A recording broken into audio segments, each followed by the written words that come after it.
안녕하세요. 이혼 디자이너, 이혼 전문 변호사 심은규입니다. 오늘은요, 협의 자식한테도 상속권이 있을까? 제 의뢰인 사건이었는데요. 80된 두 부부가, 노부부가 있었습니다. 할머니는 요양원에 계시고, 할아버지는 암 말기시고, 이 두 부부가 이혼을 하러 오셨어요. 이게 어떤 사정이 있을지 한번 알아볼게요. 이 할아버지는 젊어서부터 그렇게 바람을 피셨다고 해요.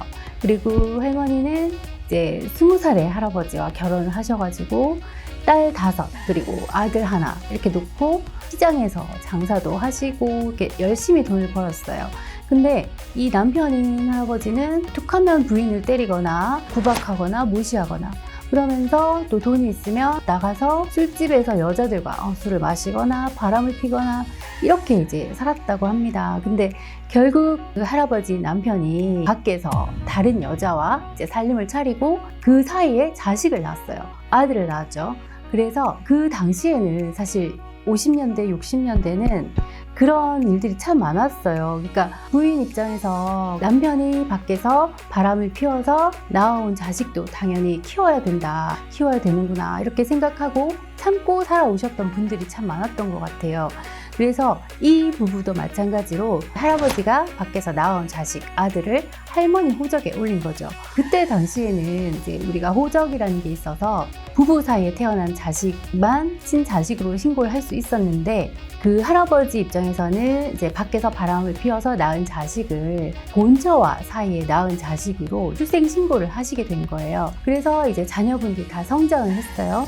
그랬는데 문제는 이제 이 두 부부가 80이 넘으셔서 돌아가실 날이 얼마 남지 않은 상황에서 이혼 소송을 하시게 됐어요. 그 이유가 뭐냐? 이 할아버지 재산이 한 수십억, 거의 한 3, 40억에 이르렀던 거죠. 그러면 본처의 자식들은 얼마나 그 할아버지가 밖에서 나와온 배다른 동생이 얼마나 미웠겠어요. 그런데 만약에 할아버지 돌아가시면 그 재산이 모두 어머니와 자식들에게 상속이 되잖아요. 이 상속분을 보면 부인이 1.5를 가져갑니다. 자식들이 1 가져갑니다. 그러면은 그럼 배다른 동생도 이 재산을 나눠줘야 되잖아요. 그렇기 때문에 그게 이제 싫었던 거죠. 본처의 자식들이. 그래서 어차피 아버지인 남편은 밖에서 오랫동안 다른 여자와 살림을 차리고 30년 이상 살았습니다. 그렇기 때문에 이제 그걸 이유로 이 할머니, 즉 어머니에게 이혼을 하라고 권유를 하게 된 거예요. 그래서 할머니께서 이제 할아버지 상대로 이혼 소송을 제기를 하셨어요. 근데 문제는 이 할머니께서 약간 정신적인 판단력이 조금 흐려지신 상태였던 거죠. 쉽게 말하면은 약간 치매가 오신 상태였어요.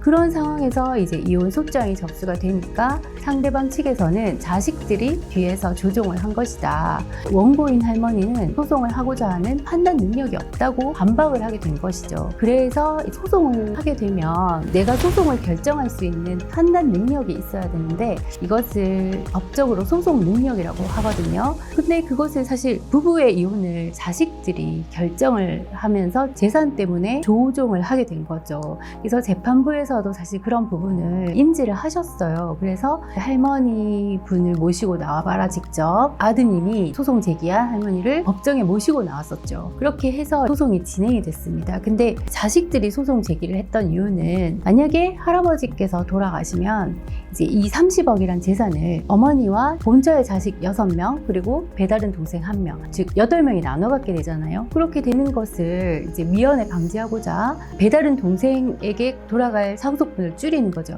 그러면 이혼을 해서 어머니가 재산 분할을 보통 이제 3, 40년 이상 결혼 생활을 하셨기 때문에 50%의 재산 분할을 받으실 수가 있거든요. 이 아버지 상속 재산을 50%를 떼서 일단 할머니 즉 어머니에게 미리 재산 분할로 받고 대신 이혼을 하시고요. 이제 할아버지가 돌아가시면 그 재산을 다시 자녀들이 나누겠다 이런 생각이었어요. 그랬는데 결국 이제 소송 외적으로 합의가 돼서 일부분 재산을 분할해 주고 소송 취하하는 걸로 좋게 마무리가 됐었어요.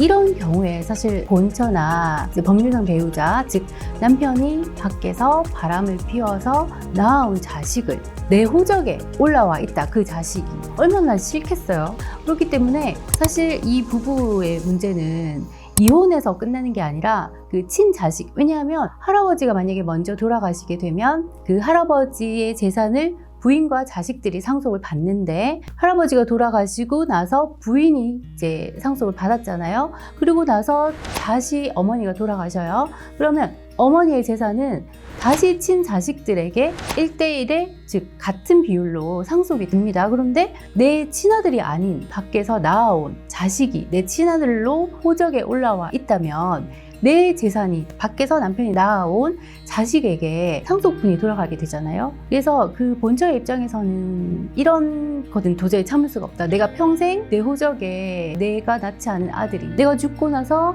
이 상속분까지 나는 줄 수는 없다. 이래서 이 호적을 정리하는 방법이 또 있습니다. 지금은 호적 제도가 없어지고 가족관계 등록부라는 제도가 생겼어요. 그래서 내 이름으로 된 가족관계 등록부를 떼면 나의 아버지, 어머니, 그리고 나의 배우자, 나의 자식들, 이렇게 가족관계 등록부에 나타나게 됩니다. 그런데 자, 이 할머니 가족관계 등록부를 떼잖아요. 그러면 이제 자식들이 쭉 나오겠죠. 가족관계 등록부라는 거는 국가에서 만드는 공적인 장부기 때문에 내 자식이 아니라고 한들, 그걸 내가 빼달라고 한들 동사무소 직원이 임의로 걔를 뺄 수가 없는 거예요.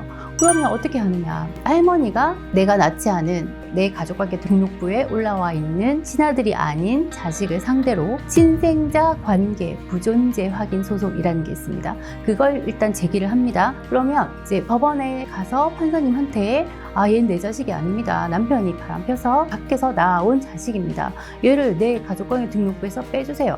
이렇게 주장을 하고, 그리고 유전자 검사를 진행을 해야 됩니다. 보통 유전자 검사는 우리 가정법원 앞에 가시면 유전자 검사를 하는 기관이 있어요.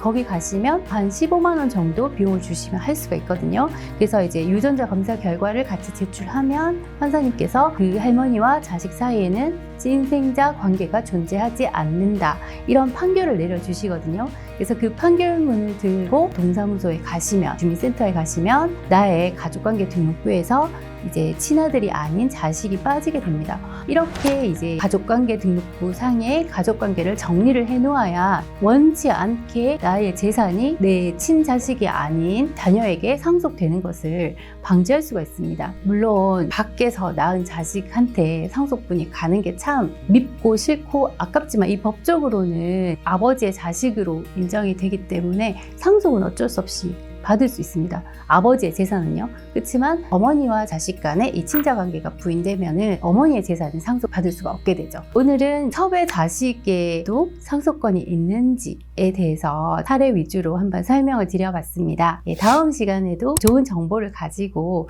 찾아뵙겠습니다. 감사합니다.